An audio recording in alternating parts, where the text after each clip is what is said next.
Okay, here we go. Bit of quiet, please. Who's that talking? I want names. Where are you going? Sorry, mate. See you, Barbara. See you, guys. Okay. Sorry. Sorry, hands up. Sorry, I just wanted to mention that the girls that are just leaving were Johnny's nurses. Yeah, I mentioned Barbara before. Yeah, that's right. They were Johnny's nurses that worked with him from St Vincent's. And we'll give her a cheer as they go.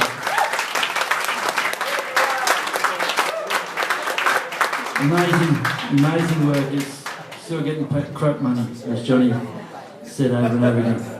Okay. Born 18th of August 1931, County Durham. Went to Camden, this is in Johnny's own writing, Camden SQ School. Anybody know what Camden SQ School would have been? What's SQ mean? Square? See him? See him? Squinty? See him something? SQ? See him?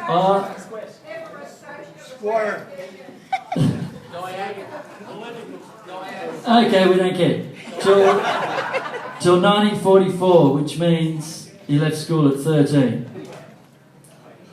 School day's over. Come on then, John. Time you were putting your pit boots on. The morning mist is on the meadow. It's started the pit today. Time you were learning a collier's job, earning a collier's pay. Then he was an apprentice joiner, 1944 to 1950. He built vacuum doors in the mines in Durham. This is dying, is it? No, it's okay. Johnny, let me finish, for Christ's sake. They built vacuum doors, which are for the miners.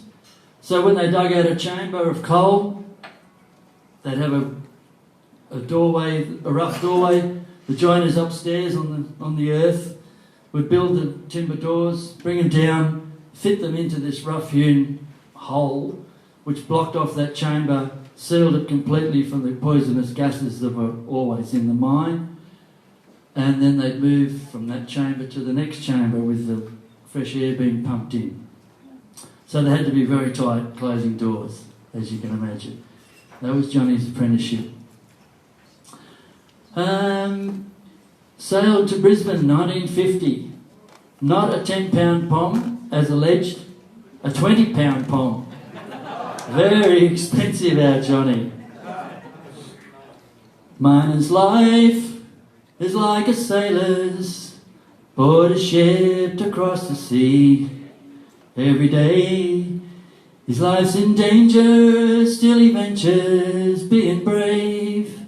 Watch the rocks, they're falling daily. Careless miners often fail. Keep your hands upon your wages and your eyes upon the scale. Then he started in Queensland as a Queensland carpentry contractor with no tools. Arrived from England with no tools. What a champion. Conned his way into jobs. In 1950, he started with a company called Gillen O'Murray's. They were builders in northern Queensland. And they loaned him tools. And he spent 1 year on the new hospital at Emerald. I think that's Western Queensland. Joined the BWIU in 1950. I need the union guys to tell me, is that right, or was it the BLF? It was BWIU. It was in 50. Thank you very much. I did just confirm that one. 53 to 56, worked all over Queensland. He worked in Isisford, cane cutting, burning, stoking the furnace, which he said was the hottest mongrel job any human's ever done. So they were cutting down all the beautiful gum trees in Queensland, stoking them in this furnace to make sugar, the good old sugar cane. Oh, we suffered grief and pain out on the Isis cutting cane. We stood in the mud that was red with blood, and the gaffer he put the boot right in. He was an agitator. Who would have guessed? He was a big agitator in northern Queensland, so big that he got bashed by the police, kicked when he was on the ground. Oh, I wish that I was 4 feet wide, maybe 7 feet tall. I go back to northern Queensland and beat up Sergeant Small. He worked painting arsenic under houses. So it was liquid arsenic for to stop white ants chewing up the timbers under the house. He made blackjack. Who's saying crusade there in the audience? Are you questioning? You're right, Doug. It probably was crusade full of arsenic. Anyway, so then he was working in the company called Ormanoid that made blackjack for roofs. If you ever seen a corrugated iron roof, the old days, you'd fill them, the rusty holes with blackjack. It was very thick, stuff like Vegemite. I've seen a few nods. You just, fill the hole and rust up with that and no leaks anymore. So Johnny's making that in the factory with raw asbestos, and he said they had a thing like a coal scoop to scoop out the raw asbestos, tip it in the vat, and the vat was constantly turning. They made a thin one for painting on, for telegraph poles and so on, and the thick one was for the blackjack. Raw asbestos. And he didn't have asbestosis. It's better than cooked asbestos. Don't start on the park up at the road here. They closed our fair day, mate. Don't start. Okay, so worked as a coal trimmer. We've tried to discern what that is, but it seems like it's levelling the boat up with the coal, so it doesn't. What's the word? Tilt. Capsize. Capsize. Very good. That's 2 points you've got. When he was in northern Queensland, Johnny learned a very valuable lesson because he'd been brought up to hate Germans in the war in England. Just that was it. He just hated Germans. Didn't matter who they were. If they were German, they were, as you can imagine. Got to northern Queensland. He's working up there in the cane fields with all sorts of guys, Polish, Swedish, 2 Germans. I can't remember their names, but he knew their names and he knew a German song that they taught him, and they taught him not to be a racist, just from working with him and meeting him. It was an amazing story. That's Johnny. Okay, loading. The coal trimmer went up and down the coast, the east coast, loading and unloading at all ports, huge pallets full of all sorts of stuff loaded off and on the boats, and they manhandle all that stuff. He settled in Sydney. Ooh. He settled in Sydney. Whoa. Yeah, not settled, sorry, no.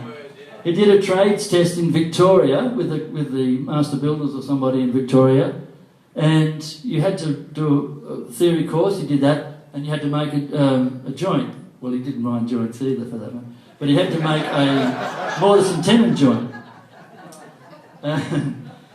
Anyway, then he was waiting for the results, but he met a girl in Victoria. Block your ears, Diane. Oh, sorry, I got to mention Diane's here, Johnny's daughter, Diane. We'll try and get her up later. All the way from Queensland. Yeah, so he's made this thing, and looks like he's going to pass the test, but he met this girl, and she said, Johnny, I want you to take me back to Queensland. And he said, okay. So he never got his certificate. They never posted it to him in Queensland.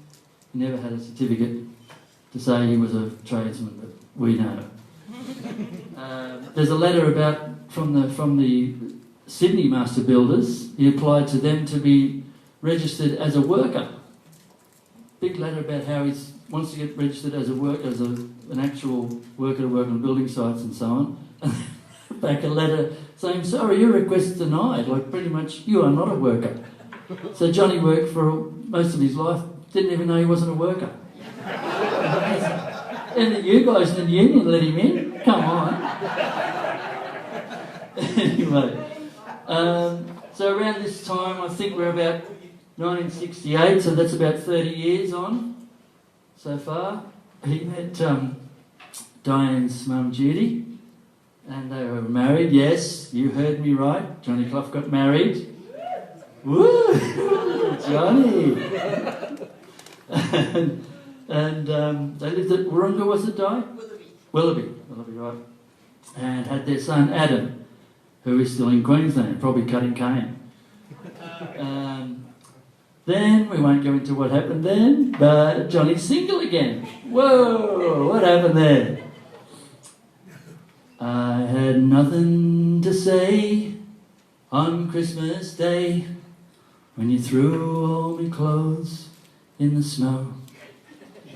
When you burned your hair, knocked over the chair, I just tried to stay out of your way. But when you fell asleep, the blood on your teeth, I got into my car and drove away. Listen to me, oh butterfly, there's only so much wine that you can drink in one life, but it will never be enough to save you from the bottom of your glass. That's Christy Moore's song. I'm not sure who wrote it. Radio, singled again. Gambling and racing. Who would have thought Johnny Clough would be a gambler? He was a champion gambler. He would bet on anything, 2 flies crawling up the wall, whatever. Hung around the dives in Darlinghurst where they had coppers in the Black Mariahs, as they called them then, busting the joint, taking money off all the guys playing cards. Keep playing, guys, we've got our money, see you later. That's how it worked in those days, probably still happening now. So Johnny had a lot of experience in the gambling game, loved the races, was always betting on the horses. Probably only up until the last year or so, he backed his miserable football team, Sunderland, that never won a game in history. Has anybody heard they've won a game? They won a game when Johnny and we were at the Black... No, they didn't. They never... Johnny makes up stuff. No. Oh, you were there? You were there. Oh, he told you. They didn't win. They haven't won.